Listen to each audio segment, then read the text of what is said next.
Hello mga kasari, good morning and good day. Welcome back ulit dito sa aming store, dito sa aming tindahan, munting tindahan, Lynn's Mini Mart. At saka sa aking page, Forest Vlogs, and then sa aking YouTube na Forest Vlogs din. Maraming salamat sa lahat na nag-follow at nakasubscribe.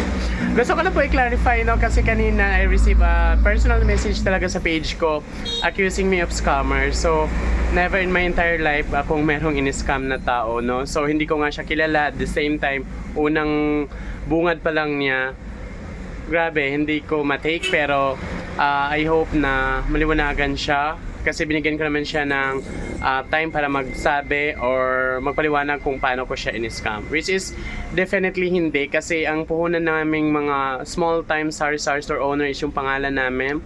Kasi yun yung puhunan namin sa mga taong nagpapautang sa amin. Like, yung mga supplier, yung mga ibang tao na nagpahiram sa amin ng capital or ng extra puhunan. Pangalan po ang pinupuhunan namin doon, kaya iniingatan ko din yung name ko. At the same time, as a content creator na nagre-reach din naman ng maraming maraming views sa hindi lang dito sa Pinas sorry, nabuha ko guys, kundi sa ibang bansa din may mga nakapanood sa amin.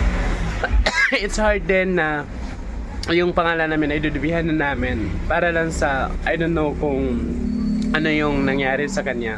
Bakit niya ako inakusahan na I'm a scammer? Where in fact, hindi ko naman siya kilala or never ko naman siya na-transact.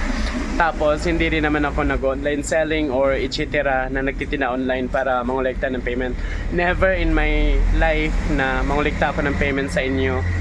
Last 3 years ago, nagpa-raffle pa tayo. So, ibig sabihin, walang Forest Vlogs or Dario Tangob na manghihingi sa inyo ng kung ano-ano or ng cash. Kaya please lang, huwag kayong maniwala. Kung meron man, if ever, na gumagamit ng mukha ko or ng page ko, page na may pangalan, isa lang po yung FB page ko na ginagamit, no? So, please be aware of that kasi baka may mga gumagamit din kasi ng name or picture. Then isa siya sa na-victim, but I don't know, wala pa namang nag-report sa akin na merong ganon. But accusing me, no, the audacity to accuse someone na hindi mo naman kilala. So I hope na maniwanagan siya.